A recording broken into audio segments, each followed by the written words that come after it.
Hello and welcome to another video by Rick Miracle. Me, in my series Freemasonry and Satanism. Freemasonry,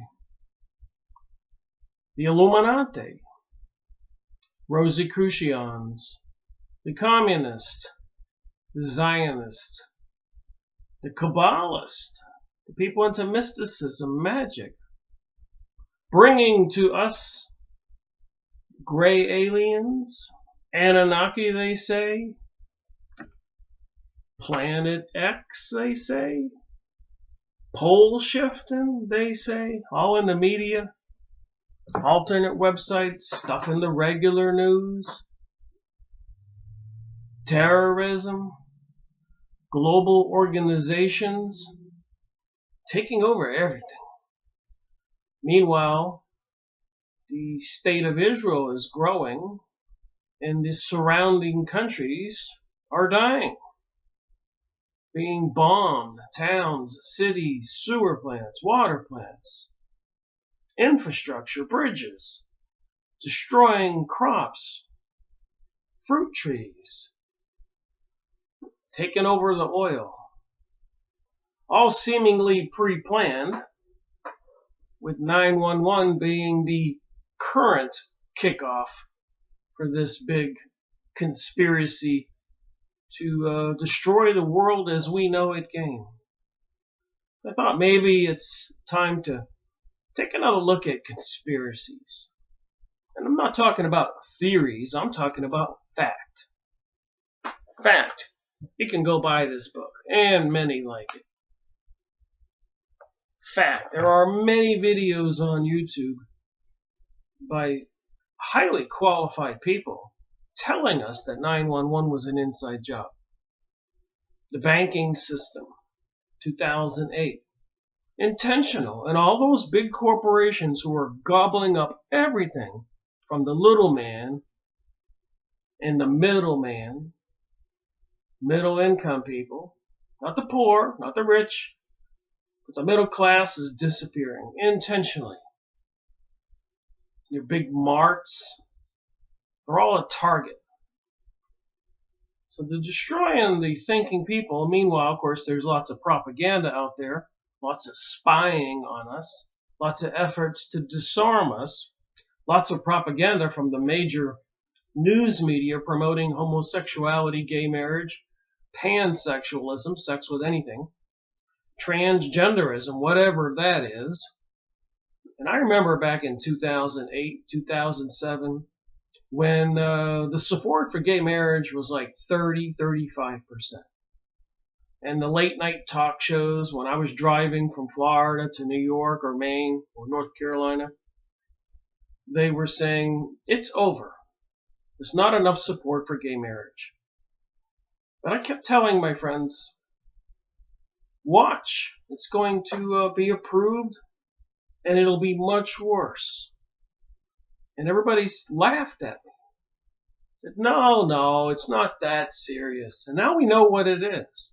It is that serious. It's getting further and further away from anything called normalcy.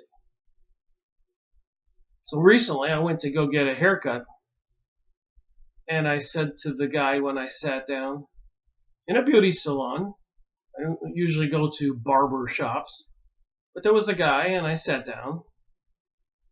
I don't have any homophobic tendencies. I have tendencies that are alarming me, that we the people on planet Earth are in trouble with this new age and new world order. You can see it if you want to look. But anyways, he said, what would you like? And I said, well, I'd like a normal haircut. I have a big business appointment and I want to look sharp. And this guy got angry. Seriously. And he said, there's no such thing as normal. I freaked out. Got up, I took that thing off my neck and got out of the chair and said, I'm going someplace else where I can get a normal haircut if I want one. So somebody, I think, that has been trying to alert us for quite a while before he died, some say died under mysterious circumstances, But this book I've been reading, and I thought it's time to start sharing books like this. I've got plenty of them. I was trying to find out the behind the scenes things of these cults, these organizations, Skull and Bones, all their symbols, Zionism, the Talmud, the Zohar. Zionism, what does it mean?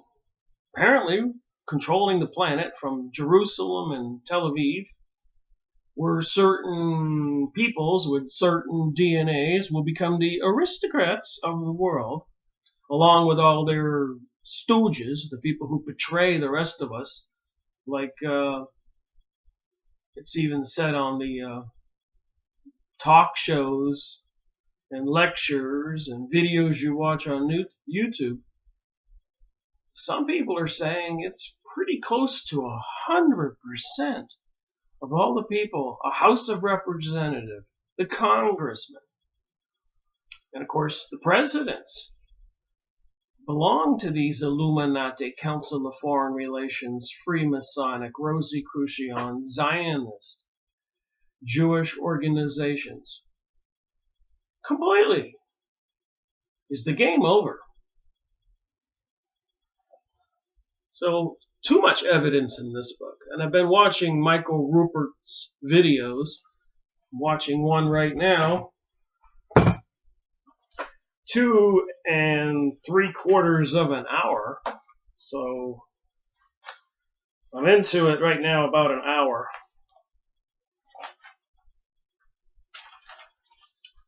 And I take notes as usual when I watch these videos. The Truth and Lies of 911. And I've got books. I've been paying attention. Just like this stuff, this fear stuff, this climate change, this ascension, this paradigm shift, this propaganda telling people that religion is bad. But then they're bringing us a new religion.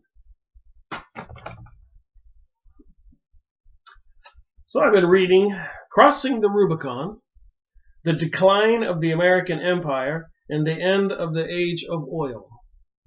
Michael Ruppert, forward in this book by Catherine Austin Fitz, and she was in that video I was just watching. I'll read just one little thing here, random from the index here when you open the book. Michael Ruppert's work should be a household item for any American, Muslim, Jew, or Christian looking to understand the difference between authentic religious piety versus the criminality that occupies much of the headline these days. So I can say clearly the propaganda is off the charts right now. Dr. Mercado, a lot of people follow him for health advice and stuff he sells. Wrote a really good piece about the food industry, the beer industry, everything we eat and drink. The amount of corporations or companies out there are shrinking and shrinking and shrinking, and a handful of people, companies, are controlling everything. This globalization is real, and believe me, if you think about it, it's not good. If they are responsible and control all of the manufacturers of all of the beers, and it looks like they're working at that, then anytime they want, they don't have to drop bombs or put plagues, biological weapons in the air, or terror attacks, or anything else. They just can put something in our drink. How many people drink beer, wine, liquor? And statistically, they know this. How many people eat macaroni and cheese? All these fast foods. They could weaponize food and water, just like they weaponize right now the air with the chemtrails. Weaponize the airwaves with all the electronic radiations even HARP or transmitters. He brings home for every American by exposing the perpetrators here within our own government, most notably using 911 as a paradigm. All folk religion must have the courage to expose the agendas that use religion as a guise, be these agendas in the name of Islamic resurgence or securing the Jewish state. Kudos to Mike, one of the last of the true-blooded Americans around. That would be Faz Khan, MD, the Triage Emergency Physicians on 911. The Emergency Physicians on 911. And that would be Assistant Inman in New York. So there's plenty of evidence here, and I've been reading from this book. Here's a topic I'm going to read about called War Games. I'm going to read directly from the book like I usually do, just a little bit. If you haven't watched Michael Ruppert's videos on YouTube and elsewhere, I highly encourage you to do it. I've used to watch them a lot. I even sent Michael Ruppert a letter in 2012 when I was in Santa Fe and he was on a talk show and he was only an hour or two north of me in Colorado. I wanted to go visit him. Regrettably, I never heard from him, but I did mail him a letter. He gave the address out on the talk show. So the truth and lies of 911. So what do we do when we all know the truth? And for those people out there who don't think they know the truth, you might be in denial. At least I've been studying since 2005 when I went to Costa Rica for one of my big 0 birthdays. Sometimes people have a change of life. Mine was kind of odd. And I sat there at the tiki bar at Jaco Beach, Pacific Ocean, the only American, drinking a Presidente beer, enjoying the beach. And the other people were from Argentina, Norway, Germany, Canada. Pleasant group, and they weren't talking about the USA. Not a peep. They were talking about their jobs, their lives, their families, their countries. So anyways, finally got around to me. Somebody said, "What's your name? Where are you from?" And I said, "I'm Rick. I live in just east of Orlando, Melbourne Beach. And I have a small business, and whatever. And the consensus and what they told me is they felt sorry for Americans because we didn't know what was going on.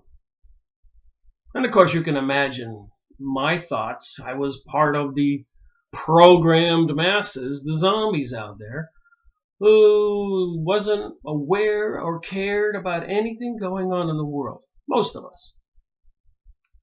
I mean, we were all at 2005. A lot of people were like, what's going on with 911 and overthrowing all the countries in the Middle East?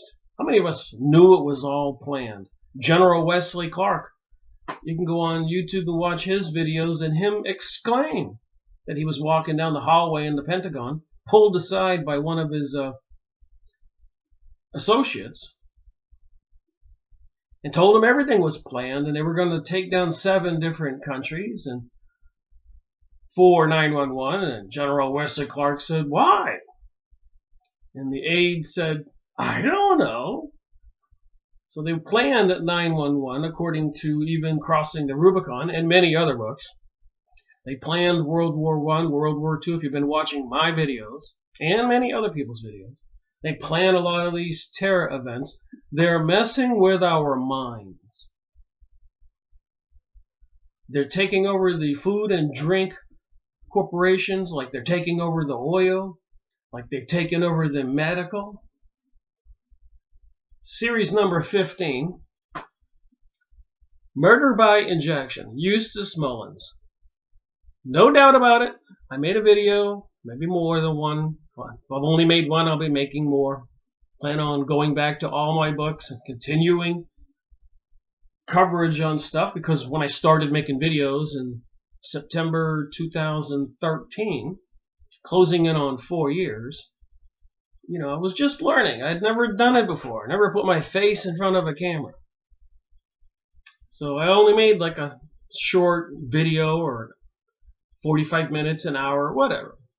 So I need to go back and see all my notes. I made little tiny sticker tags back then. Back then I wasn't highlighting. Since then I evolved. We all evolve. That's what it's going to take right now to save our world. Because we all have to wake up and evolve. Stick our necks out there. Do something. Look what I've done. And I'm not patting myself on the back. Look how much other people have done. So it does take everybody. It can't take just me. It can't take just Tex Mars or Jim Mars or Alex Jones or David Icke or Eustace Mullins, who tells us in 1910s and 1920s the Rockefellers, the Illuminati, here we go again, the people behind Zionism in the state of Israel today, went out of their way to take over the medical establishment and discredit and ridicule homeopathic medicine and curing people with herbs and other kinds of natural medicines that had been developed for 200 or 300, 400 years. They were destroying it.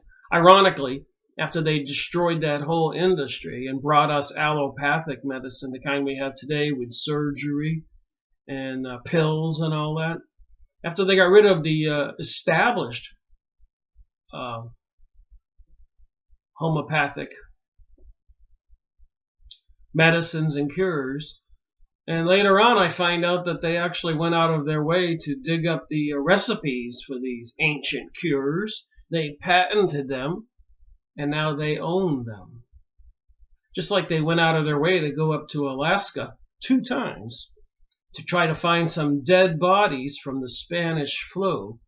They had so much ice there, they figured somebody might have been frozen, like a piece of frozen meat in the freezer.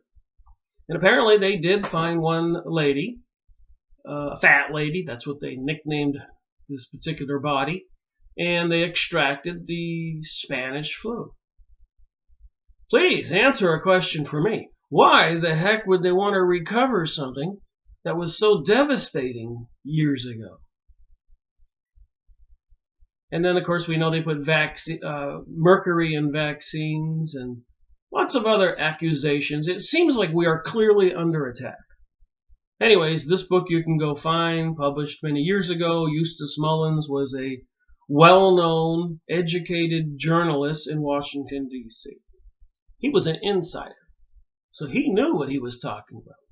Putting fluoride in the water in 1910 and 1920s, the Rockefellers going across the nation, forcing it on everybody. And what is fluoride? It's aluminum waste byproduct. Causes Alzheimer's, messes with our minds.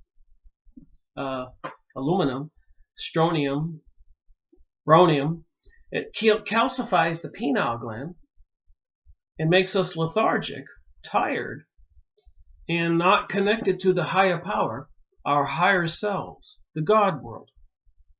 While they're doing all kinds of sinister rituals, remember it is Rockefeller named in this book, and others, who are into the Illuminati, and many people from the Illuminati have come out of the closet and talked about even sacrificing rituals or, believe it or not, people who look seemingly human like me or you, changing when they do these rituals of viciously killing a human, drinking the blood and eating the flesh. They shapeshift back into some kind of a reptilian being. I've talked about it in previous videos, as bizarre as it sounds, but it's actually not so bizarre if you know anything about psychic research. With the mediums or the psychics or the channelers contacting entities from the other side, which may be enemies, and everybody would hold hands around a table, and then something would manifest, and you could see the image of a face. Might have looked like Uncle Herschel. Aunt Betty. And you could ask questions and get answers. And then when it was over, the medium would be slumped over like she was possessed and would start to wake up and the vision would go away. But there would be this sticky stuff all over her and maybe other people and maybe the table called protoplasm. So the entity, this spiritual being, had to draw some of the protoplasm from the medium and from the people in the room, everybody holding hands, some energy, some mass, protoplasm, to stick it to himself, attract it like a magnet, so that everybody could see him. So is it so strange that there could be beings walking around on planet Earth and apparently have taken over most of the establishments at this particular time in Earth's history, and they can, when they kill a person, consume the blood, viciously attack the meat, go back to some kind of natural instinct, a vicious instinct over theirs. So these are the people in charge of our world, so it seems. Series number 15, more evidence. Series number 12. So you can see what motivated me to start making videos back then after reading books for almost 10 years. I said to myself after I accomplished almost 10 years, I said, and it was a plan of mine to start writing books or press releases or papers, essays. And I had done a lot of talk shows with Higher Consciousness Today out of Key West. A friend of mine, Richard, was running that radio program. They would call me up on the cell phone or Skype, and I would participate. And the audience liked me. They said I was well informed. And, well, I should have been. I was reading books for 10 years on a vast array of topics, including these books I'm showing right here. 911 Synthetic Terror, Webster Griffin Tarpley. Look at the symbols. Look at the people. It says on the back of this, Webster Tarpley's book is without any doubt the most important and best book ever about 911. You can see my tabs back then. Series 12, Freemasonry and Satanism. And it gets more interesting. Series number 2. Remember the first book I made a video on Freemasonry and Satanism, and how appropriate is it, was on the Freemasonic Holy Bible, with all the pictures inside about King Solomon's temple and Jerusalem and all those symbols. A lot of ancient Egyptian hieroglyphics, etc. Pyramids, all-seeing eyes. So here we go with, again, more evidence. Henry Mackau, PhD, Jewish author in Canada, writes a book, Illuminati, the cult that hijacked the world. And I went on the internet and found his website. Lots of great essays and pictures about all the things I'm talking about. So, if you stopped watching my videos and you went and watched some Michael Ruppert videos or Henry Mackau, go to his website, or Webster Tarpley, or look up Eustace Mullins. If you do anything, some research, I would be happy. I just thought I would come up with a common sense way when people heard me speaking, saw the books, saw me quote page number and paragraphs, that it would take a little bit of the doubt away from them. That they would know that we're in trouble. That 911 was an inside job. That there is a group called the Illuminati. That's even mentioned in the Encyclopedia Judaica. The Illuminati, communism, Zionism, anti-Semitic material. I've made quite a few videos on that stuff in my series Freemasonry and Satanism. And if you go to my website, rickmiracle.com, on the left-hand side is a link to a list of all my videos and all the part 1s or part 6 or even part 12, like out of the Blue Lodge Freemasonry Handbook. 12 2-hour videos. If you don't believe that it involves Zionism and the Jews and King Solomon's temple and Judaism and the Kabbalah, go watch my 12 2-hour videos. And like I said, Dr. Mercado wrote the article that a friend of mine sent me today that I was reading, that the corporations are closing in and they're owning almost 100% of food and drink, beer, everything. Think about it. And some of the names of these huge corporations or groups are headed like the Illuminati with the Rothschilds and other famous names, DuPont, are all named in Fritz Springmeier's book, Bloodlines of the Illuminati. So some kind of bloodline, some kind of other DNA than what the rest of us have. But anyways, they control the governments, they control the corporations, and they control presidents and leaders and people all around the world. And if people refuse to be controlled, a lot of leaders have been assassinated, as we're all aware. Particularly President John Kennedy, prior to his assassination, with his famous speech that you can go look up, said these exact words. Secret societies are repugnant to the American way of life, and I intend to expose it. Pretty much just like that. Go listen to his speech. Anyways, as you can see here, a lot of the insiders, like the people who wrote these books I just showed you, John Perkins, after doing what he did for a while, him and other engineers and economic advisors and banksters were going all over the world. They were sent, convincing kings and presidents and leaders that the modern way of life was better. Let's destroy the native habitat, dam up the rivers, pollute everything, get the people out of the straw huts, the healthy people that were living long, and put them into these half-finished brick buildings all over the third world with no windows, and then plenty of mosquitoes and dengue, whatever they call that one disease. And a lot of times no indoor plumbing or bathroom facilities in third world countries. So they half-heartedly did what they said they were going to do. And what did they leave behind? They left polluted waterways and dammed up waterways and destroyed forests, as we all know. And so they convinced all these countries all over the world to borrow millions and billions, promising them a GNP increase, gross national product. You and your country are going to be rich. Go read this book. And of course, that didn't happen. The countries were in default of the loans. And apparently the Pentagon, the USA, and NATO and other bankster elitists all over the world, controlled by the Illuminati, Freemasonic, Council of Foreign Relations, Zionist, Jewish organizations, political action committees,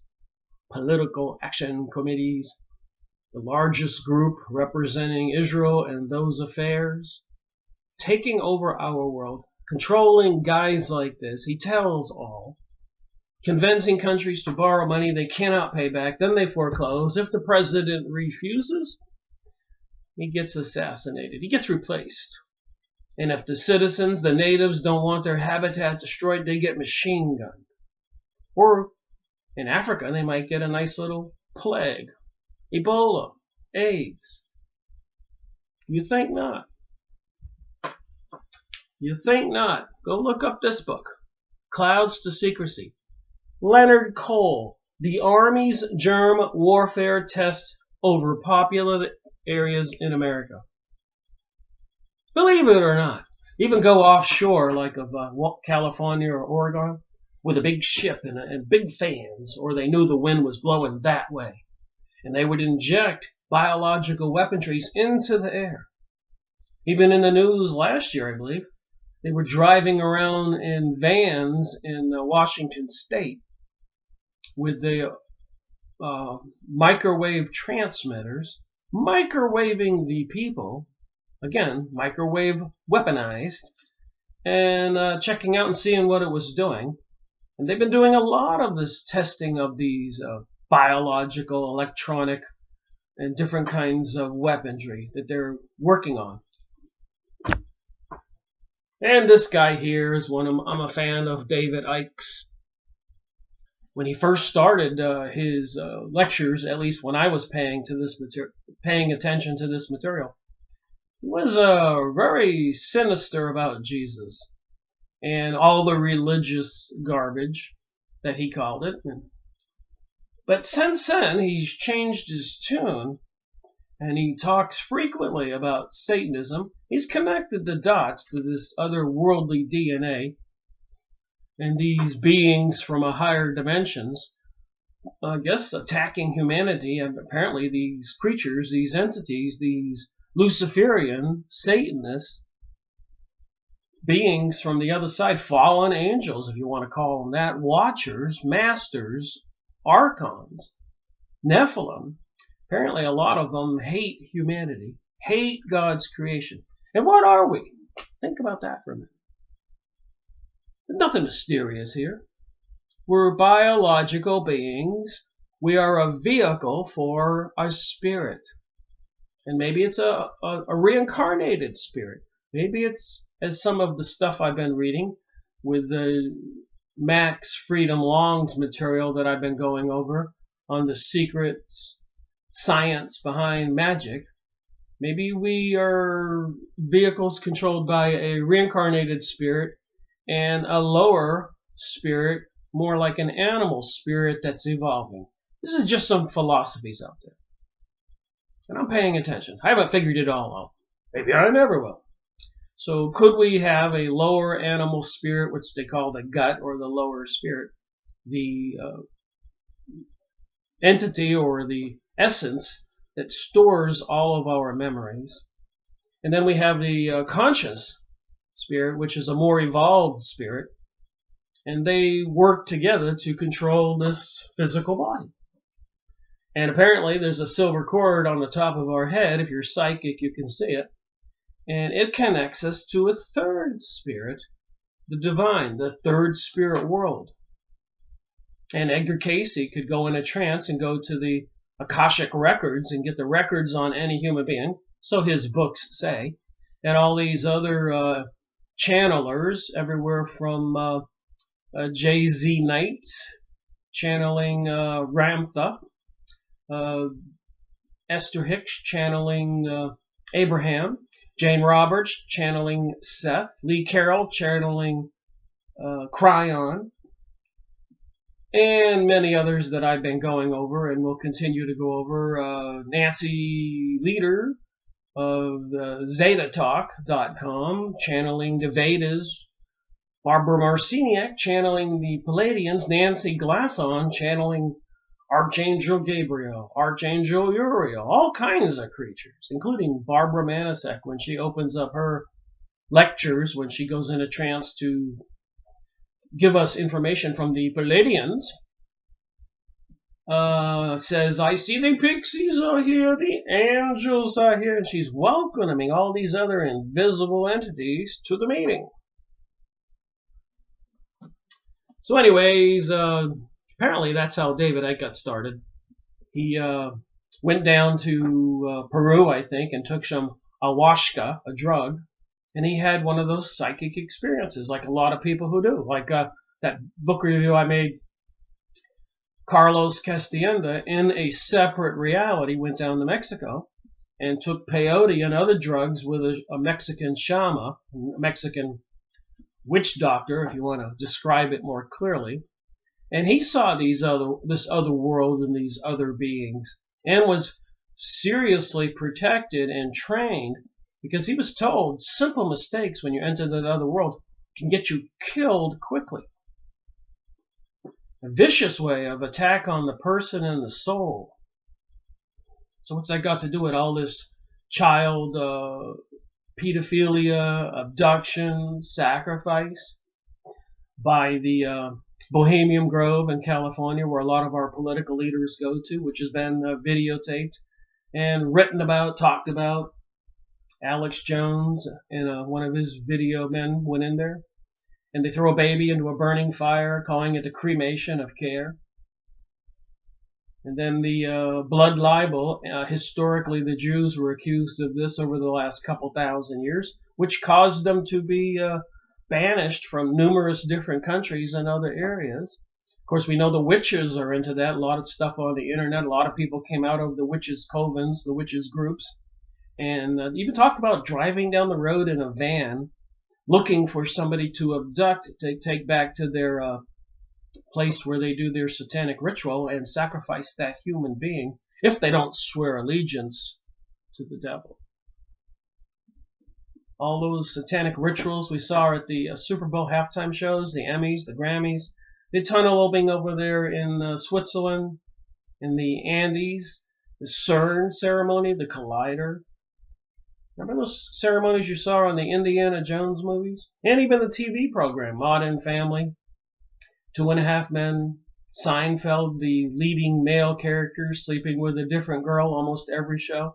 You don't think that they were changing the way America thinks and the world?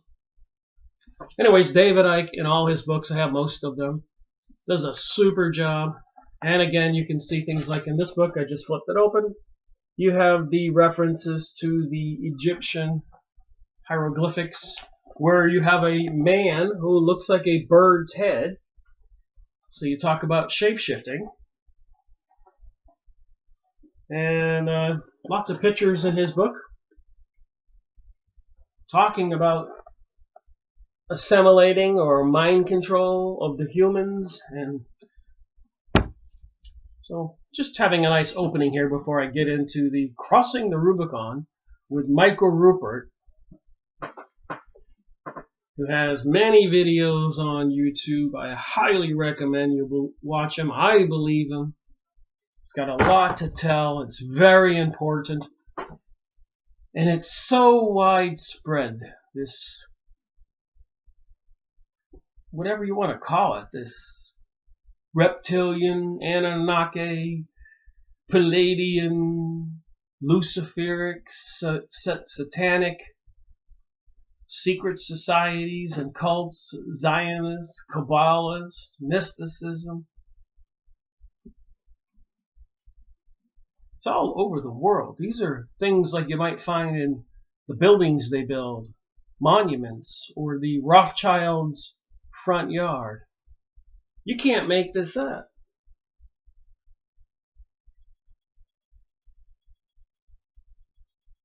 This is Tex Marr's books, Mysterious Monuments, and series number 25. The History of Freemasonry. These buildings are in our cities everywhere, all over the world. If you live in a big city, you've got one of these buildings. What is it they're bringing us? What's with these paintings?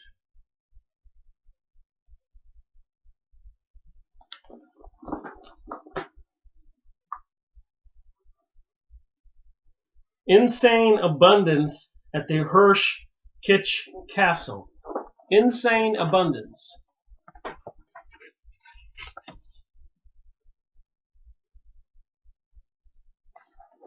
So who is the Hirsch family? Why do they have this huge building downtown Charlotte, North Carolina? And you walk in the courtyard, you can't help but look up and go, oh my God. It definitely has a very weird occult design. And then the guard will come running out from the front when you take out your camera and tell you, waving his arms, no pictures, no pictures. It's right down the main street in downtown Charlotte, major city, apparently transforming to be the new financial capital. So did they have something planned for New York or Washington, D.C.? They're having these up-and-coming cities across America. They even build things like this SWAT sticker, these buildings at Coronado Naval Base in California. Just showing you there's plenty of evidence to support that something's not right.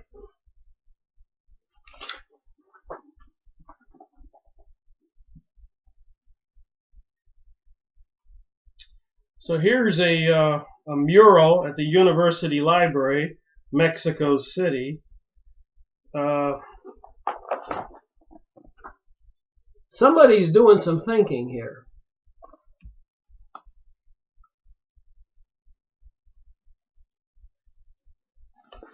So anyways, I'm just showing you these books. Series number 25. David Icke material I made. I need to make more videos on his books. Series number 20. Leonard Cole, series number 18. I thought I'd just look at a few of these books. Of course, I've been going over stuff like this. The Dark Secrets of the New Age.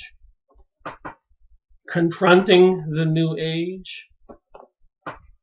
Circle of Intrigue. Tex Mars, just like his book on monuments.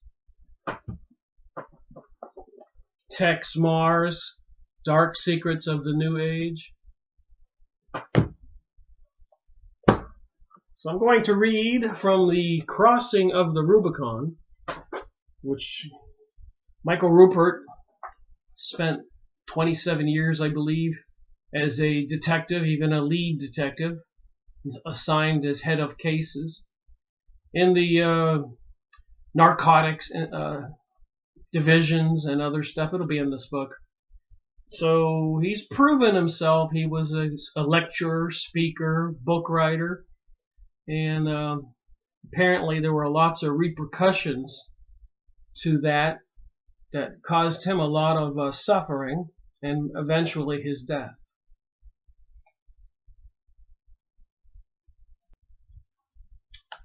All right, going to read a little bit from the book and make comments when I feel necessary.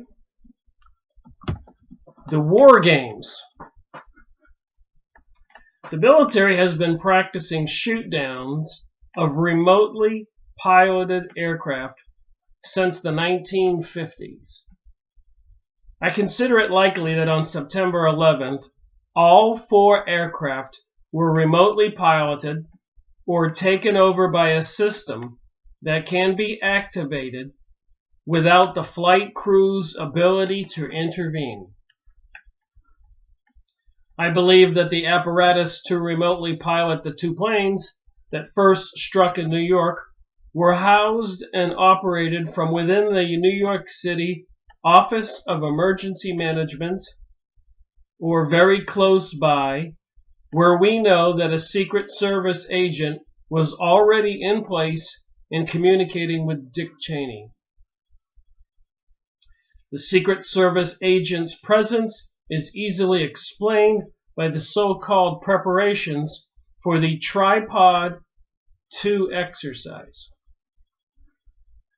Since 7 World Trade Center building was not struck by anything, and it collapsed so perfectly, as if in a controlled demolition, I believe that this was necessary and had been planned in advance with the express intent of destroying the electronic equipment needed to make the precise maneuvers necessary to get the airliners to hit the buildings.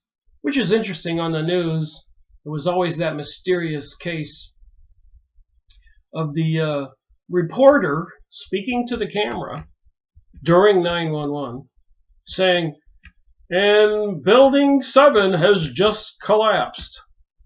And if you were looking at the camera behind him, Building 7 was still standing. So it was a prearranged script. Just an observation.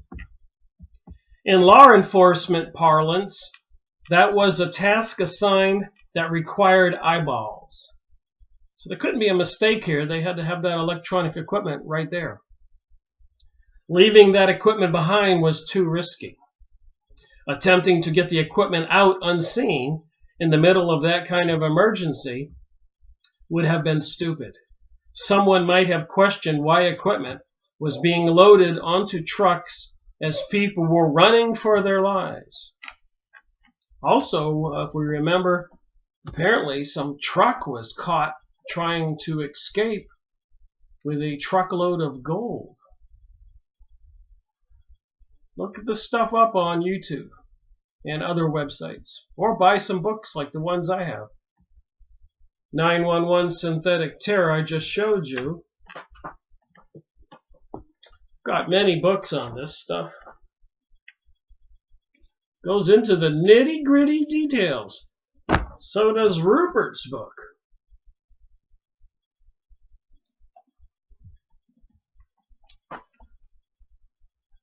Someone might have questioned why equipment was being loaded onto trucks as people were running for their lives. You think? A cop might have seen the activity as looting and made a log entry. The equipment might have been seized or photographed. Ergo, the required demolition charges would have been in place well before the attacks occurred, and the equipment would have vanished with the building. And of course, if you read any of the reports on the 911 Twin Towers, Tower 1, Tower 2, it does seem like the steel that fell was cut with explosive devices in all prearranged sizes. And of course, President George Bush and the others in charge blocked the site off, and all that steel was immediately shipped to China for melting, rather suspiciously, as many have reported.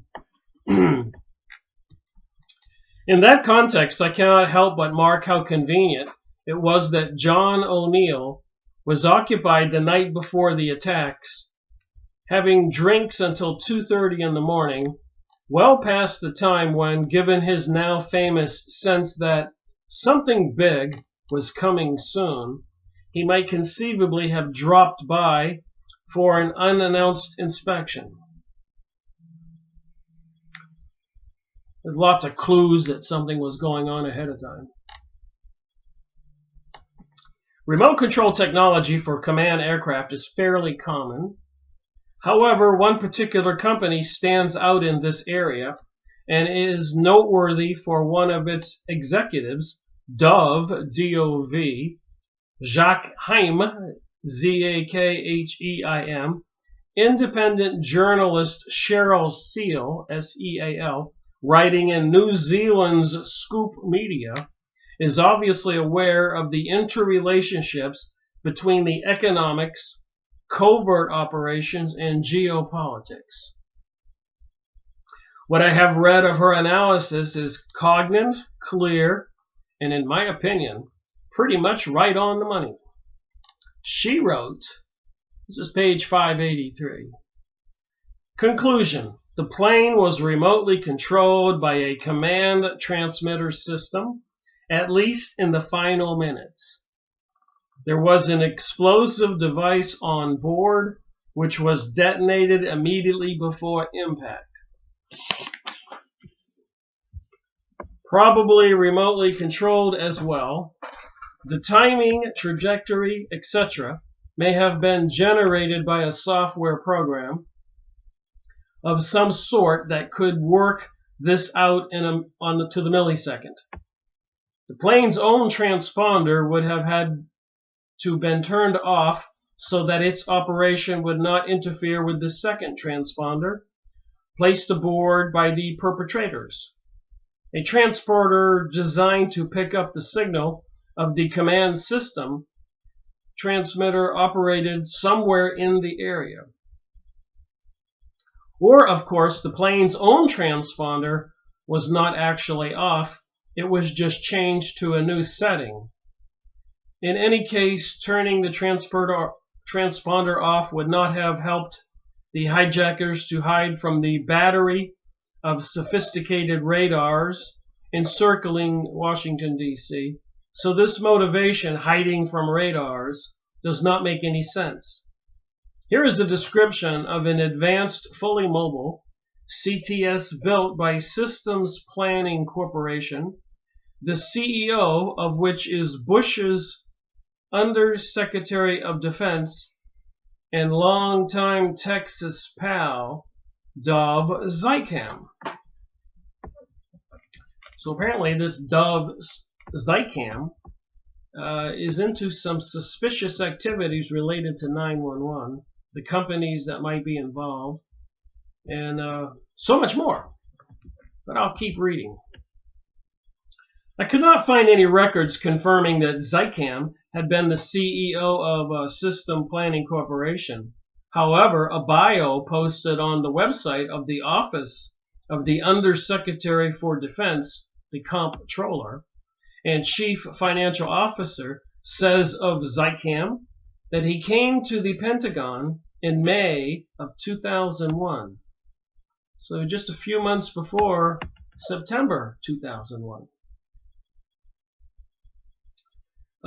Just prior to the attacks, and most recently, he was corporate vice president of Systems Planning Corp, SPC, a technology research and analysis firm based in Arlington, Virginia. So a lot of smart people did some research. And this book, I think, has an amazing amount of research. Nice big thick book. So it's just important, I believe, for we the people to talk about this stuff, as well as the cults, Illuminati, Zionist groups, banksters groups, secret societies, and cults they belong to. And there are some connections mentioned in this book, as well as many other books, and the symbols. We know George Bush was a Skull and Bones member. If that's not Illuminati, secret society, and cultish, I don't know what is. I could not find any records confirming that Zycam had been CEO of System Planning Corporation. I read all that. A quick trip to the SPC website confirmed that the company is engaged in projects including homeland security, intelligence, and advanced concepts, advanced technology, signatures, and electronic warfare technology, radar physics, counterterrorism, emergency management, biowarfare, biological warfare, communications, networks. The SPC website also contains the following statement. SPC and Tri-Data have supported crisis and emergency response planning for all levels of the federal government and for state and local, county and city fire and police departments. We developed the Federal Emergency Management Agency, FEMA, family of plans, the Federal Emergency Response Plan and Continuity of Operations, COOP, plan, used to guide federal response to national emergencies. So these corporations depend on incidences for their financial income, and they're huge corporations, millions and billions of dollars. So what kind of hand do you think they have it plan in, like the vaccine industry and the pharmaceutical industry and the food industry and the oil industry, all the industries, doing things to help increase government spending. If nobody was getting a plague, countries and states and organizations would quit pre-ordering vaccines. So when the income starts to go down, you got to cause a spike in the some kind of plague or threat, and out of fear, the money rolls. Seems like that's all too common. We have developed and conducted exercises to test responses to natural and wartime emergencies, including hurricanes, nuclear power plant accidents, and chemical biological events. And preparing for those kinds of things is logical, but drumming it up for a huge business could be a little bit criminal. Things they will do. Look what they've done with the Confessions of an Economic Hitman book I just showed you. Sending people all over the world, convincing governments to borrow money they can't pay back. Groups like the Illuminati, the cult that hijacked the world.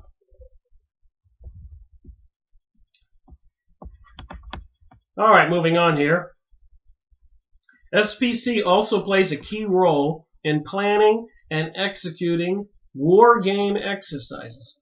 How many of these false flag shootings, bombings, including 911, by the way, they were having wartime exercises with police departments and apparently military aircraft. And Dick Cheney was in charge in some kind of bunker or something, telling people to stand down. If you read these books, all the details. And I have many more books on these topics. I could parade 100 of them in front of this camera right now. We'll look at a couple more. All right, so SPC with this Dov Zekheim, a longtime Texas pal of Bush. It's into exercise planning and training, federal, state, and local exercise support, federal exercise development and planning, state and local exercise training systems. Also reminded of something I researched quite a few years ago, and it's in my previous videos. I've mentioned it from time to time. You can look it up. But apparently, local, state, police, sheriff's offices, police departments, etc., across the United States are sending the people in charge of those organizations over to Israel for training. Why is that? Who is Israel? Why would this country, the United States, supposed to be the most powerful country in the world, be sending our people in charge of police departments, sheriff departments, and other organizations involving security and policing the people to Israel for training? And apparently Israel's involved training people from all over the world. Are they preparing for something where the people are going to be the enemy, like the Palestinians are the enemy over in Israel? Since 1980, SPC and Tri-Data have provided comprehensive emergency management support to U.S. federal, state, and local governments, to county and city fire police departments, to international governments, and to private industry. So, no small company, one would say. Our experience spans the range of all hazards, emergencies, large and small, and includes disaster preparedness, response planning, documentation, training, exercise, mitigation support, post-disaster analysis and reporting. SPC and Tri-Data have relevant experience and staff who are knowledgeable in exercise support related to acts of terrorism, including threats at 4 levels. So during a lot of shootings and bombings and stuff like that, apparently they were having exercises, which were talked about in many of the videos that people have spotted some evidence to indicate that a lot of the shootings and bombings were false flags, like 911. And we know false flags were used to initiate World War I, World War II, for some political, sinister purposes, i.e. this New World Order, New Age, as Albert Pike in the 1880s, leader of the southern jurisdiction of Freemasonry, prophesied, and a general for the South in the war between the North and South. He was pardoned by the president at that time, who was also a high-level Freemason. President was from the North. All right, predictable bomb threats. So I suppose if you plan the bomb threat, you can predict it. Probable bombing attempts and computer crime. Possible hostage taking. Catastrophic aerial bombing, chemical agents and water supply, or air conditioning. Stuff they're into. When it comes to remote control technology for the piloting of commercial aircraft, SPC offers the appropriate named Flight Termination System.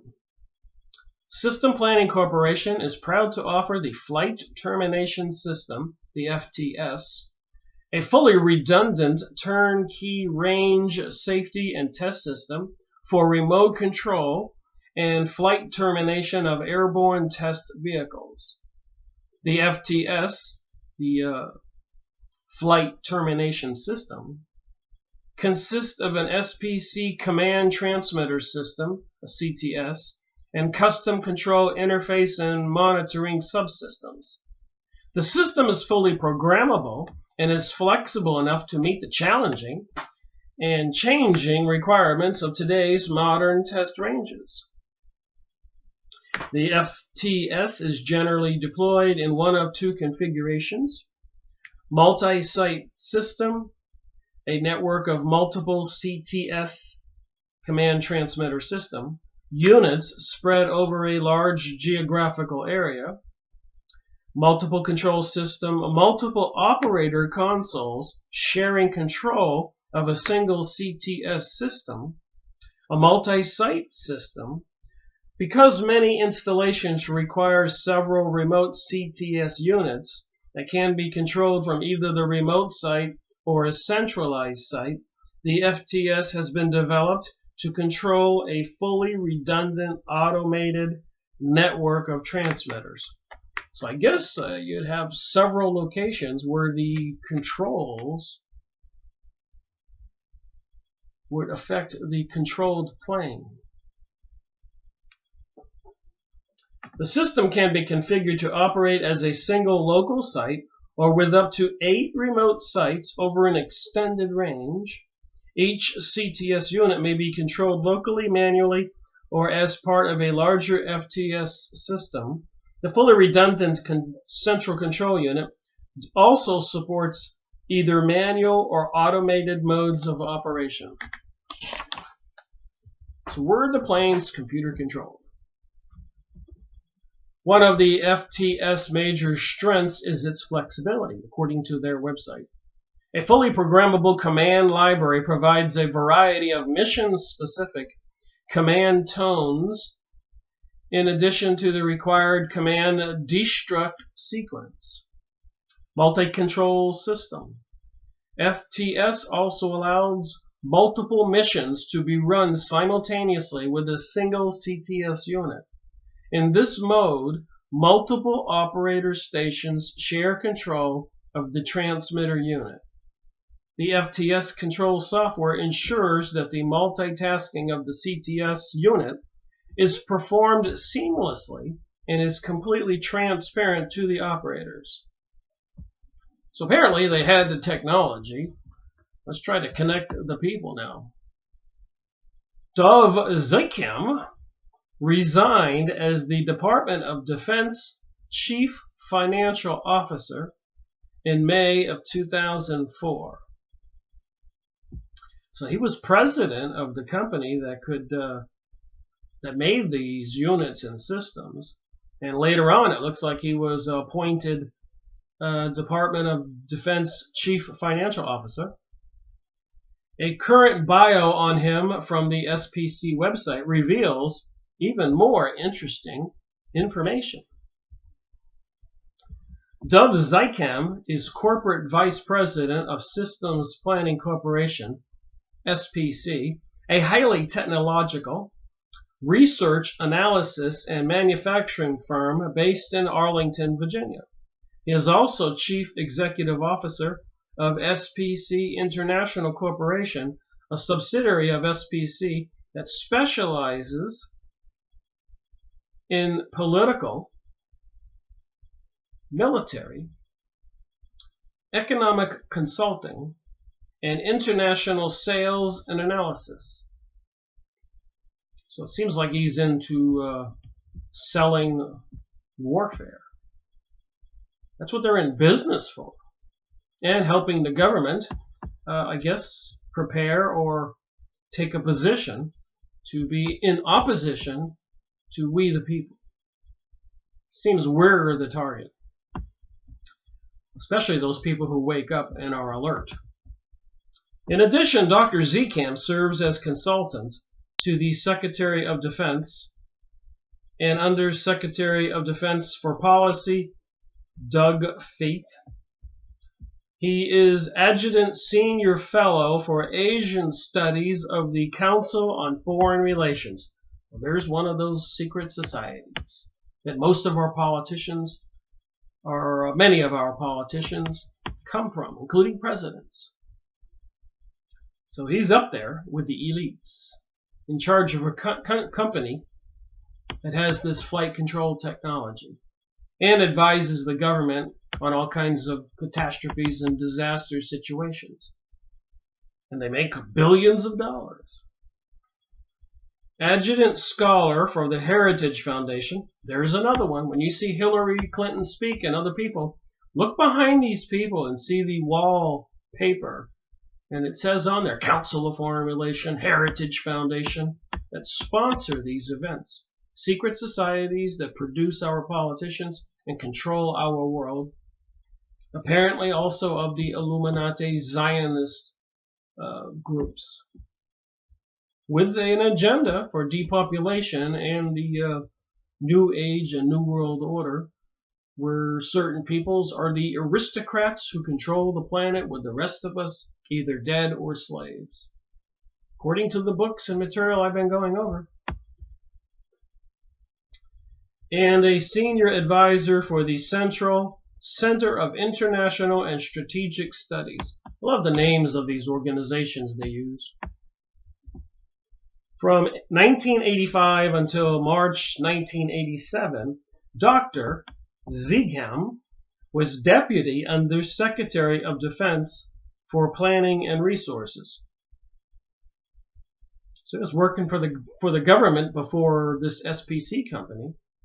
In that capacity, he played an active role in the department's system acquisitions and strategic planning processes, and guided Department of Defense policy in a number of international economic fora. International economic fora. That reminds me of this guy telling all confessions of an economic hitman.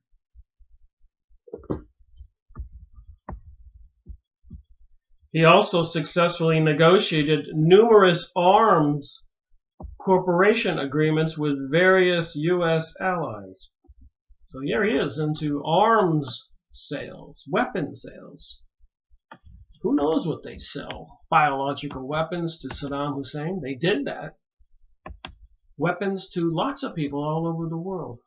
Used against we the people, again. Dr. Zcam is also a trustee of the Foreign Policy Research Institute and serves on the board of directors of Search for Common Ground. And get this, we keep connecting the dots. And of Friends of the Jewish Chapel of the United States Naval Academy, and is a member of the Council of Foreign Relations and other professional organizations. Dr. Zcam is a member of the advisory board for the Center of Security Policy, an initiative for peace and cooperation in the Middle East. And there has been no peace or cooperation in the Middle East, but they create these entities, these corporations. And the American Jewish Committee. He's a member of the American Jewish Committee. So is this man a Zionist? Is he part of the Illuminati? Apparently he's part of these groups, for Council of Foreign Relations, Heritage Foundations, and so much more. So he's certainly an insider elite and a good friend of Bush's in Texas. And he owns the company that has remote control systems for planes. And he went to the White House, didn't I just read earlier, in May of 2001? A check on the SEC website, Security Exchange Commission, shows no filing for a system planning corporation, which suggests that the company is privately owned. And the corporation website, for all the information it offers, does not disclose the identities of the corporation's board of directors. So you have a privately owned corporation whose president winds up getting government high position jobs and is into software systems that can control planes. Anyways, I'm reading from this book because I would encourage anybody who wants to learn something. Almost 4 fingers here. How many pages? 655, 666. Moving on, as you may recall, we talked about Zycam in chapter 15. Zycam had close ties to the Israeli government. Wow, I pre-read this stuff. You don't really remember what you read until you read it again. So he has close ties to the Israeli government. He belonged to all these secret societies, the ones who chooses our politicians and behind the elitist control of foreign affairs. And so he's got close ties to the Israeli government. And as we saw earlier, was the chief financial officer of the U.S. government entity that had misplaced, oh my gosh, more than $3 trillion of our taxpayer dollars. So this man was also, according to Michael Ruppert, was the chief financial officer of the U.S. government entity that had misplaced more than $3 trillion. And remember, the day before 9/11, Rumsfeld had come forward and said that $3 trillion was missing from the Pentagon budget. Of course, 9/11 happened the next day, so nobody discussed that anymore. Probably all that paperwork and investigation was in the Twin Towers or Building 7, which it says it in this material. Unconfirmed reports state that he holds dual American-Israeli citizenship, so certainly likely he's a Zionist, controlling the financials of our government, and the president of a company with remote control plane equipment. Suspicious, you think? Although the loss of that money did not occur on his watch, the reporting of at least $2 trillion of that missing money occurred while he was there. So would these Zionist Illuminati secret societies controlling our government be stealing this money as part of this New World Order plan and New Age propaganda? I would say it's probable. And he made no accounting of it during his tenure except to acknowledge that it was missing. So he acknowledged that the money was missing, and he was in charge prior. He was in charge when $2 trillion of it turned up missing. Zycam was also a signatory on PNAC's report, Rebuilding America's Defense. And I said this again, and I'll say it again. Prime Minister Sharon of Israel was in his government, Congress, big meeting. People were saying, we can't keep destroying the Palestinians' communities and killing them and whatever, because America will stop sending us so much money. And the Prime Minister Sharon, in a heated argument, probably not thinking, I'm sure if people have been in a heated argument, they know how things get spit out. He said, screeched out, screamed, shouted, don't worry about America. We control America. And the Americans know it. And I've got all these books. This is series 141, 500 hours of videos. I'm looking at my bookcase. 1, 2, 3, 4, 5, 6, 7, 8 shelves full of 170 books comprising this 141 series. Been seriously reading since 2005 and making videos since 2013 September. This September will be 4 years. And I've got many books and made many other videos on similar books by famous, respected writers. And some of those people were killed mysteriously. All right, choreographing disaster, Cleveland Airport. Moving on this book. I'm just showing you a little material what's in this big thick book. I thought I need to start talking about books like this, and I have many more books like this, and we'll be looking at them. And if we have to do it again and again and again, what is it going to take for the people to wake up? Because if we don't wake up, we're going to wake up to another morning like 9/11, or another day when they announced we're in World War I, or we're in World War II, or a plague is ravaging the country, or the stock market collapse, which they control. Maybe some fake alien invasion called Project Bluebeam. Go look it up.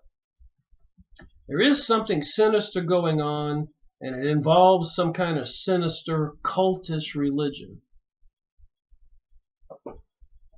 So, choreographing disaster, Cleveland Airport. I believe that on the day September 11th, while FAA and NORAD responses were paralyzed and confused by an unknown number of war game exercises involving inserted radar blips and live fly exercises, there was also contained within these drills an unknown number of commercial airliners, possibly surplus, being piloted by remote control. So they were having war games, and he's saying here that apparently there were surplus planes in the air under remote control during these war games going on, prepared for, planned prior to 9/11 and during 9/11. These facts are verified in lots of books.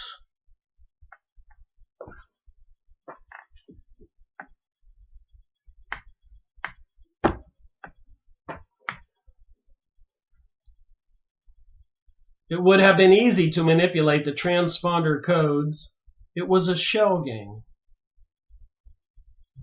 We can still discern the guilty parties.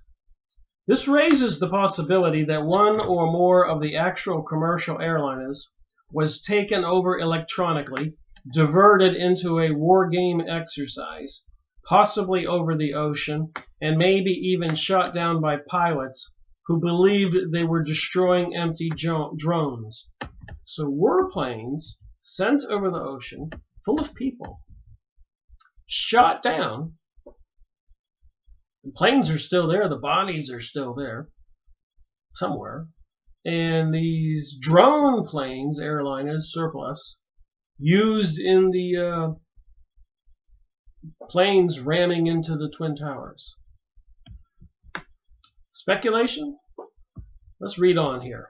However, in the case of flights 11 and 175, I tend to believe that these were real airliners. Excellent research by a German independent journalist using the name Woody Box, however, raised another far more interesting possibility. In looking at what happened to the Delta Flight 1989, believed to have been a fifth hijacking, Box discovered that the Cleveland airport was mysteriously shut down and that two airliners instead of the reported one landed there on the morning of September 11th. Reporting on the website of INN World Report, Box wrote, so was one of the planes, or whatever, diverted to Cleveland with people on board? This article will prove that not one, but two planes made an emergency landing in Cleveland in close succession. The proof is based on local newspaper and radio reports from September 11th and 12th, mainly from the Akron Beacon Journal and the Cleveland Plain Dealer. So two newspapers, local rags. Statements of eyewitnesses and internet postings. In the morning of 9/11, people were listening to the radio and immediately submitted the breaking news to the internet. One of the flights was indeed Delta 1989. We don't know the identity of the other one, so we'll call it Flight X. We start with a short summary of the events in Cleveland. At 10 a.m., the airport was evacuated. Without doubt, this had to do with the rumors that a hijacked plane was going to land. The passengers had to leave the airport, but were not allowed to take their cars. They had to walk or get a ride to the highway. Buses were not allowed to leave the airport. That's a lot of suspicious activity. People around the airport were told to go home. It was a very tense situation. The facts are undisputed. So how many people know what was going on in Cleveland that morning? Cleveland Mayor Michael White had a television news conference at 11 a.m. after the emergency landing. According to the Cleveland Plain Dealer newspaper, he said there was an unconfirmed report that the plane might have been hijacked and was carrying a bomb. But in the middle of the news conference, he reported that it had not been hijacked, and later in the day he said no bomb had been found. This was not the only detail that changed in the course of the day.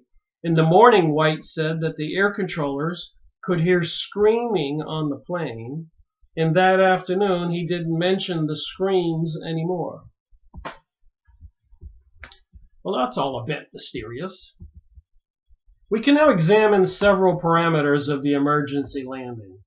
The moment of the landing, the begin and of the evacuation of the passengers, the number of the passengers, the place the passengers were interviewed after the evacuation, and the exact location of the grounded plane. We will see that there are two different data for each parameter, suggesting we are dealing with two different planes. We will omit AM because it is clear that everything happened in the morning on 911.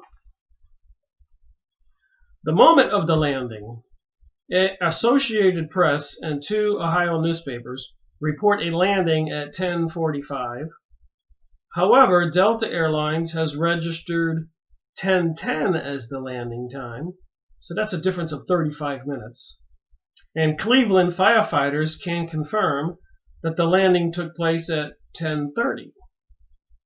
Because Delta Airlines did not lose the track of its plane, the 10:10 plane was surely Delta 1989.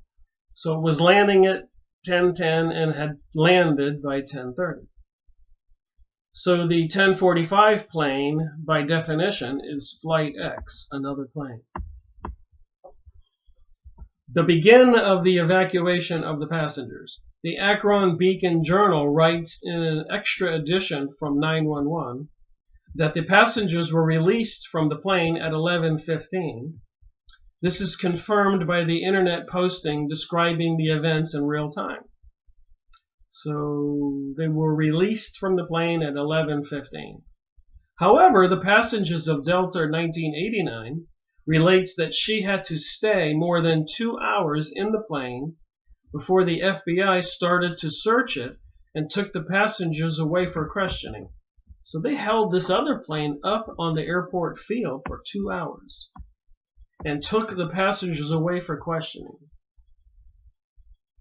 The plane dealer has learned about a evacuation time of 12:30, confirming the witness's statement. So it looks like there's clearly two different planes here. At Cleveland Airport during 911, when the Twin Towers were hit by two planes in New York City, and apparently another plane, but weirdly enough no debris, at the Pentagon, and another one shot down over Pennsylvania. So were there any other planes that had people on board shot down over the ocean? What's the real story here?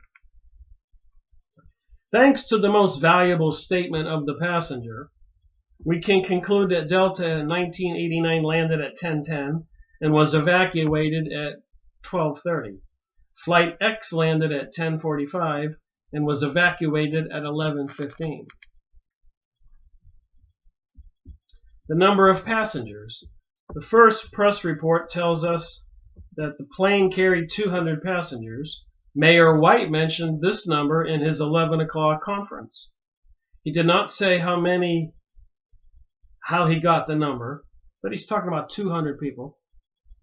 The passengers of the Delta 1989, however, she must have known, had an estimation of 60 or so passengers. Well, that's a big change.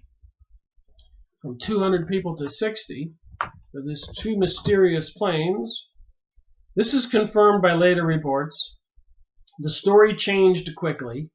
Now 69 passengers had been released from the plane, going well with the 60 or so. We can conclude that Delta 1989 landed at 10:10, the 69 passengers being evacuated at 12:30, and Flight X, the unknown plane, landed at 10:45, the 200 passengers being released at 11:15. To place the passengers who interviewed after the evacuation.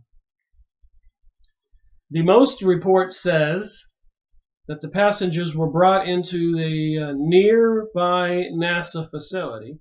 So they had two different places where they took the passengers from the two different planes. One to a nearby NASA facility. This is the NASA Glenn Research Center located near the west end of the airport. It was already evacuated. The passengers of Delta 1989, however, tell us that she was taken into a secure building in the airport.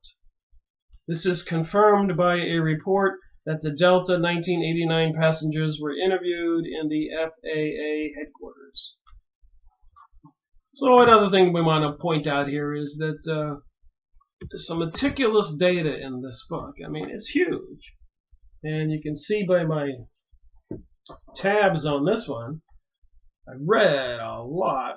And it was very convincing data of a lot of suspicious activity. More than I could ever really mention on a short video like this.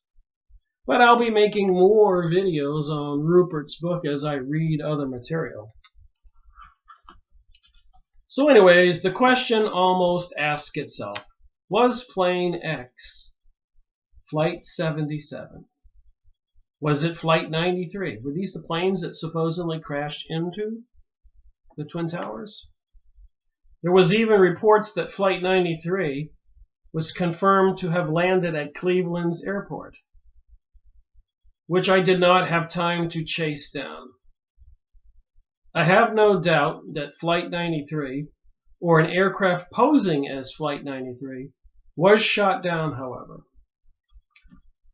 Engines from the Boeing 757 do not bounce for long distances through the air after the direct impact of a nosedive. Nothing bounced at the Pentagon. There wasn't even any recognizable debris except for a very small piece of metal that happened to be painted with the right colors. No tail section, no cockpit, no seats lying about, no suitcases. There were too many witnesses to the fact that a debris trail from 93 was scattered over miles. Something that could not only have happened from a mid-air explosion, something that could only have happened from a mid-air explosion. There were too many witnesses placing both military and civilian aircraft close to it. So there were witnesses that there were military aircraft and civilian aircraft close to the other plane. There were too many witnesses who reported that they saw missiles in the air. Imagine the reaction if cameras had filmed a completely empty airliner landing by itself without any opportunity for statements from the passengers. The order stands, shoot it down. These are all speculative questions that do not distract me from the issue of guilt or a world that is exploding all around us. With the crash of Flight 93, the Rubicon has been crossed once and for all. So there's more here. I'll just read a little bit more. For now, all of the physical evidence fanatics who have dogged me for 2 years, who have lacked a courtroom wherein they could battle to their conclusive proof, I offer this. For a long time, I have not believed that the World Trade Center towers collapsed as a result of the impact. And even the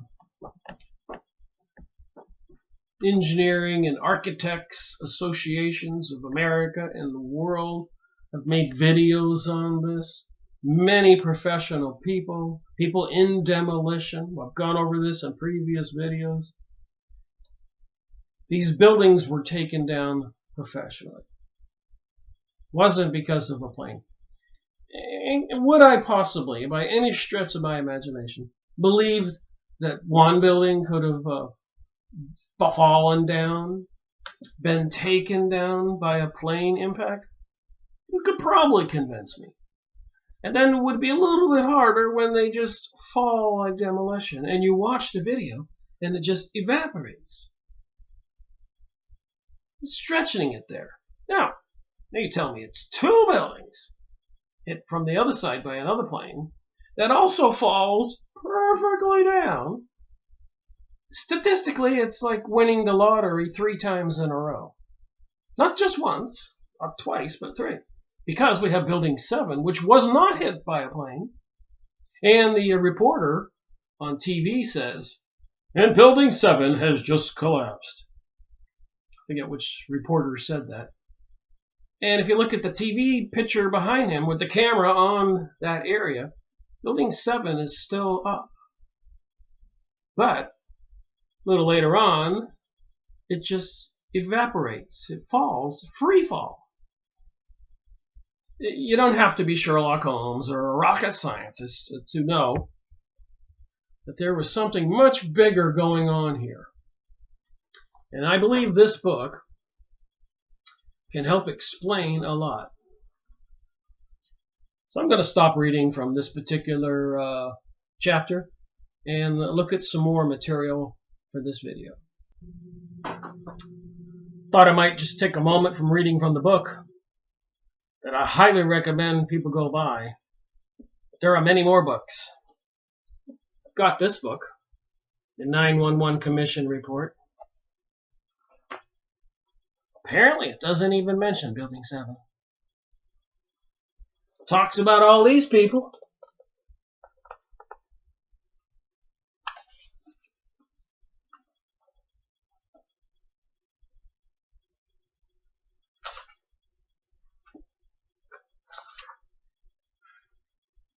Paints a picture that a lot of people say is a government whitewash.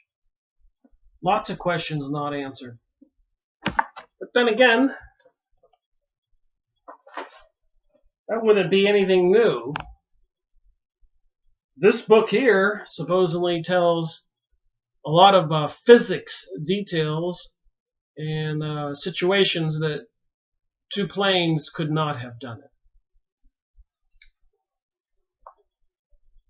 Apparently, a very thorough book.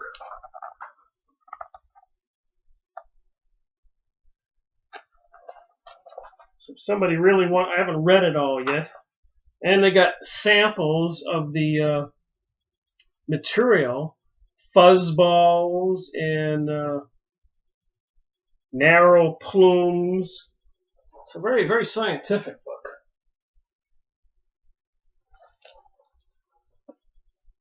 So I've got a lot more to do here, reading an entire book like this. And you can see where the buildings were. One thing that's interesting to note is 1, 2, these 2 buildings here where my finger is, 1 and 2. Building 7 was way over here.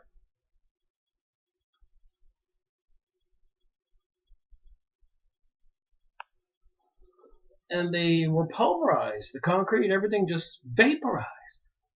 And the steel beams were all cut like certain sizes that matched. Professional demolition. Just saying, I got these books. Got many more books. And again, we talk about these organizations. Got a little sticker on the title here. Trilateralism. The Trilateral Commission, Elite Planning and World Management.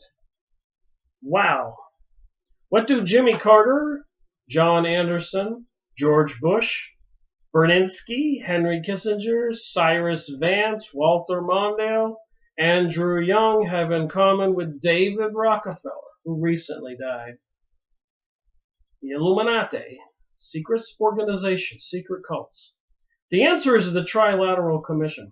Interestingly enough, I had nothing to do with any politics back in 1994.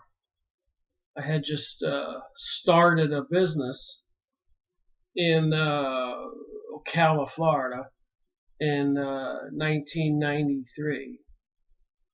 So during the Bill Clinton presidential election, I got a pamphlet in the mail, a thin book like a magazine, some kind of solicitation into something called the Trilateral Commission. I remember reading it. I wish I could find it. I still have a lot of stuff that I've packed away that I haven't looked at over the years. It's like I had a book on Dianetics, which was an amazing read. I can't find that book, so I guess I have to go buy another one. Ron Hubbard. Also, it says here, in the heads of the Republican National Committee of the AFO-CIO, the Federal Reserve Board, Council of Foreign Relations, Georgetown University Center for Strategic and International Studies of the Bilderberger Group, and the Prime Minister of France, the British Secretary of State, West German Minister of Economics, the Japanese Minister of Foreign Affairs. Trilateralism is a highly readable, wide-ranging study of the Trilateral Commission and the worldwide strategies of trilateralism. It demystifies national and international events, power, propaganda, and policy making from World War II through the 60s and the 70s and into the 80s. So the books are out there. These organizations exist. They are working towards a new age and a new world order, and it is a one world religion, apparently the Luciferic religion. And part of all that nastiness is Rise of the Warrior Cop. Radley Blako, the militarization of America's police force. Radley Blako shows how ill-considered policies like Clinton's COPS program, the post-9/11 security state, relentless declarations of war against vague enemies like crime, drugs, terror, have blurred the distinction between the cop and the soldier. His fascinating, frightening narrative shows how, since the debut of SWAT teams in the mid-1960s, a creeping battlefield mentality has slowly isolated and alienated American police officers and put them on a collision course with the values of a free society. You think? Like I said, I've got plenty of books on these topics. We will be going over them. All right, another one here, David Wise. These are just some of the books I have. The American Police State. FEMA camps, Jade Helm 15 in 2015. Equipment and troops moving all over America, freaking people out everywhere. Supposedly testing computer software programs that will be making decisions when the real event happens. When they crash the system, start a war, martial law, whatever. They're bent on doing it. It seems like it's coming. The books are out there. You can go buy them and read them. David Wise is a political writer based in Washington. He is the author of The Politics of Lying and the co-author of The Invisible Government. I believe I have that book. A book about the Central Intelligence Agency, which became the nation's #1 bestseller and was widely credited with bringing about a reappraisal of the role of the CIA in democratic society. And more. We all know President John Kennedy was assassinated. And apparently it was not how the government explained it. What's new with that? 911 is not how the government explained it in that book I just showed you. But Jim Marrs, another author that I respect, wrote this book, Crossfire, The Plot That Killed Kennedy, Jim Marrs. Again, I've got books to read, assign a series number to, share the information, evaluate it, big thick book, 619 pages, goes into great detail.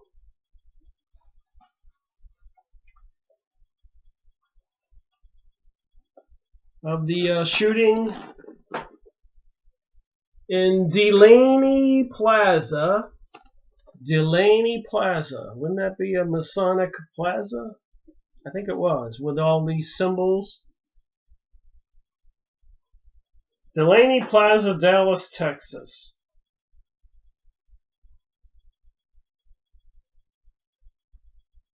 The grassy knoll, wooden picket fence, concrete pergola, parking lot, old courthouse, Union Terminal building. So anyways, Jim Marrs has written a lot of books. Another one I have that I've read and made videos on, series number 17. We'll be reevaluating these and making more videos on these books. Some I've made videos on, some I haven't. AIDS and Ebola. Emerging viruses, AIDS and Ebola. So Leonard Horowitz goes into detail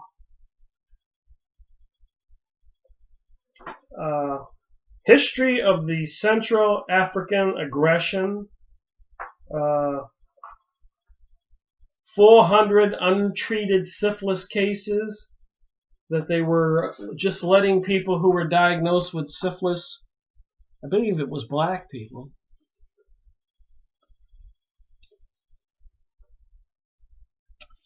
continue to have the disease untreated so they could see what was happening.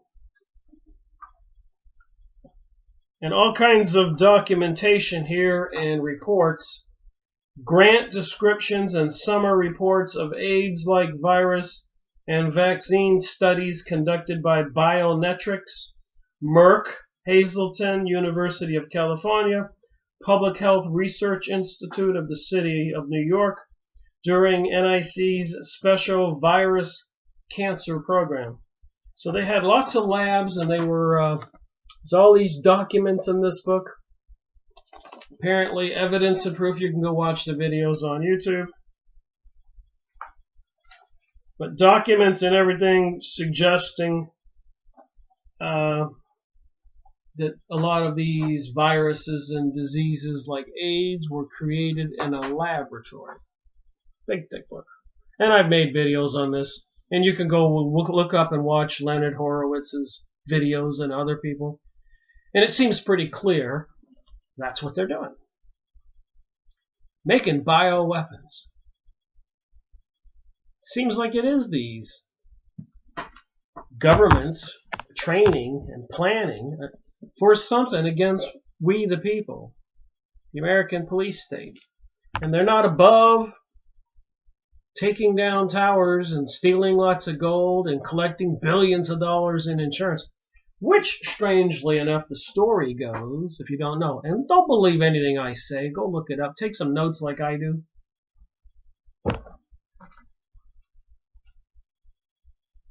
Take some notes.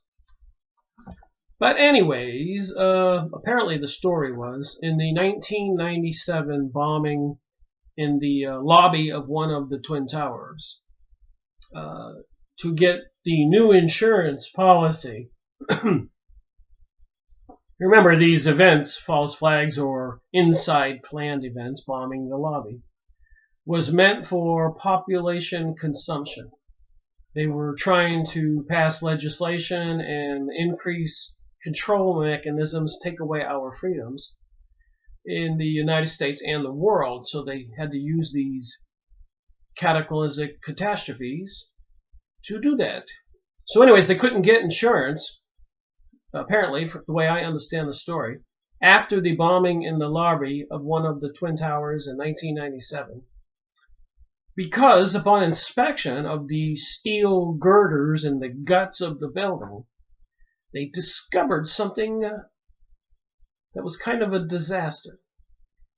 That the buildings were faulty designed. There was cracking and apparent interior destruction going on, deterioration.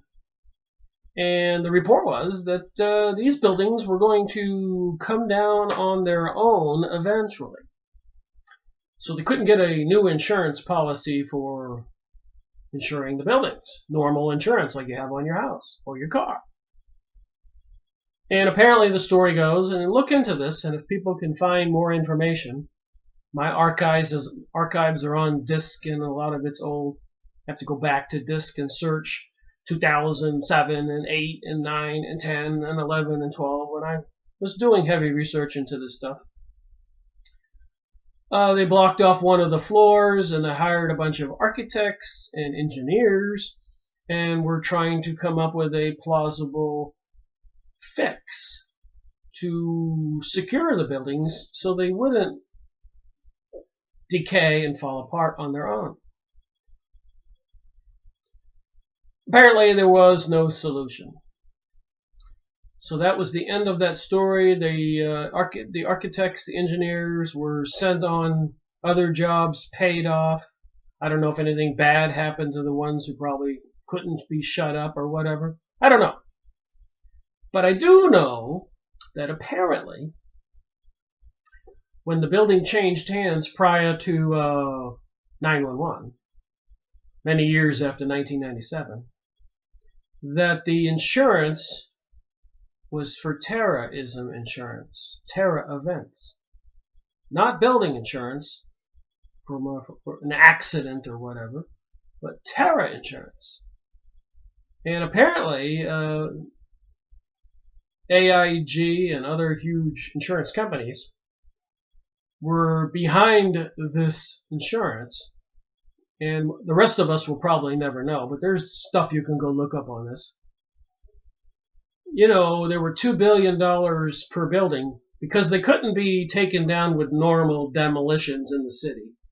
The story goes they would have had to put scaffolding all the way up the buildings, both of them, and take them down floor by floor, which would have cost them billions each, $2 billion each, to tear them down, which was not covered by insurance, which meant that the building owners would have to foot the bill. This is a story, I understand it. Don't believe me. I would love if people would look up some data and send me some comments and links to websites. So anyways, when the buildings did fall down because of the terror events, because they had terror insurance by AIG in 2001, obviously the $2 billion or more paid off by the insurance company, and more insurance money for building 7 and the other buildings. What, 5, 6, 7, 8, 10 trillion dollars? Apparently it put a little crimp in the insurance companies and the banking system. And I think to recover from that was the 2008 situation where trillions were loaned to all the banking systems and the stock market was crashed. And a lot of people were bailing, and I think it was all strategically planned, that the elites probably sold their shares first, planned. And later on, when the normal citizens were bailing, at some point, after the elites had captured trillions of dollars and everybody else had sold, the elites started buying, and so they made money both ways. They sold first, they got all their money, and when stock levels were all down, tire companies, insurance companies, every major stock out there, banking stocks, automobile companies, everything was collapsing. And of course, I believe that after these people had computerized, sold all their stuff before the public became aware of the collapse, which is how they do it. At the bottom, they started buying everything back. Somebody had to be buying it when everybody else was bailing. And so then when the stocks slowly rose up again, they made trillions more. And then with the money loaned to them by the Federal Reserve, because they were too big to fail, and who is responsible for that money loaned to them? That would be the American taxpayers. They were loaning our money to bail out something they caused. That's my opinion. From my research, and I've certainly been reading and studying, going on 13 years, and I've got about 1,000 books. Watched a lot of videos. Watch a lot of the videos on YouTube. Michael Ruppert's, his book, I'll continue reading from it, and make other videos. So the evidence appears to be clear. We're under attack. They're going to bring us this new age and new world order. It does appear to be satanic and luciferic. I guess a lot of what is in the Bible is true. All right, I'm going to read from another portion of this book just to show some of the information that's in here. And you've seen how many other books I have, and I've only showed a couple. I got 100 of these books like this, different authors. There's a lot more work for me to do to read the books and continue to identify the information. And I guess it is what it is. There is plans for a new age and a new world order. And they don't plan on the rest of us being a strong, healthy middle class. Contraire. It looks more like a lot of dead people, and then who's ever left over will be slaves. And these elitists will be the aristocrats, the divine entities that they think they are. Executing a conspiracy. Shame and honor in the FBI. An Air Force colonel blows the whistle. It doesn't take many people to execute a conspiracy, especially when the people involved are accustomed to dealing with compartmentalized information.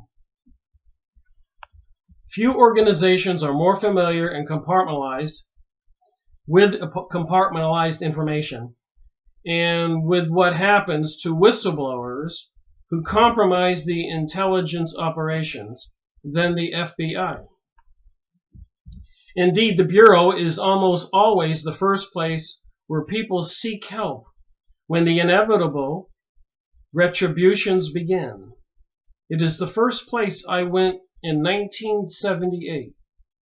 So Ruppert went to the FBI in 1978 because he had some problems with the LA Police Department, where he was a drugs narcotic officer, and found out that the government was in cahoots in the drug industry.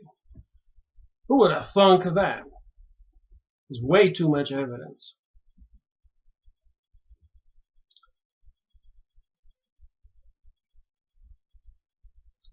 Resigning from the LAPD with tape-recorded death threats when I knew that the CIA was dealing drugs. That's in this book on page 203. Who better to know and understand what whistleblowers face when they make their momentous decision to come forward? So a lot of people over the years have tried to get the truth out, and even President John Kennedy was assassinated for it. So if we let the evil forces complete their project with this new age and new world order, involving homosexual marriage and transgenderism, pansexualism, adultery, and destruction of everything that's decent and middle-class families. If we allow it to happen, will it be our own fault? All right, let me finish ending this video. Short little piece here. But what happens when an FBI agent blows the whistle? The truth of the matter is that many FBI agents, employees, and even military personnel did speak out both before and after 9/11. So if you think something is suspicious about all this, you're not alone. What they said is damning, and what has happened to them remains a continued warning, though not an excuse, for those who still function within the system and keep it going. The main reason why these whistleblowers have been so thoroughly smashed is because they all threatened to expose direct U.S. connections to the attack of 9/11 and those who carried them out. So I've shown a lot of books here connected with this. I've read a lot of books. I've made a lot of books. You can see a list on my website, rickmiracle.com, top left-hand corner, from many other authors talking about this conspiracy and these activities and these organizations. It's real. These cults, these secret societies, these fanatics. And they plan on our destruction, our enslavement, a new age and a new world order. And go watch Michael Ruppert's videos. And the one I'm watching right now, it's 2.5 hours, almost an hour into it. The Truth and Lies of 9/11. And you can see I take notes here. Pages of notes.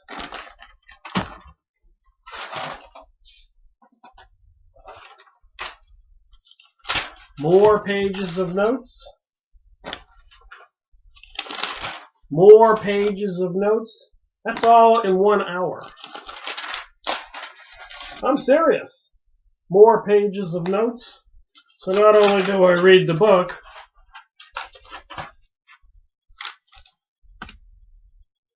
so my last note I made when I was watching that video, just a comment to myself.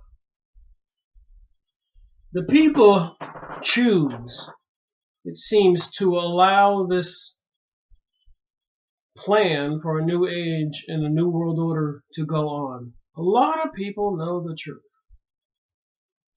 But they want to keep their Social Security checks, their pension plans, the values of their homes, their parties. They want everything to be the status quo to keep themselves secure. But they let their kids be sold drugs, cocaine, opium, live in a world that has no future for them. Their neighbors. And these same people allow the foreigners to be murdered in the Middle East, Africa, and the rest of the world. And they don't want to stand up and speak out. So that's why nothing is coming out or getting done. Too many people are choosing to protect their own interests. And they don't mind, apparently, to see other people be destroyed, killed.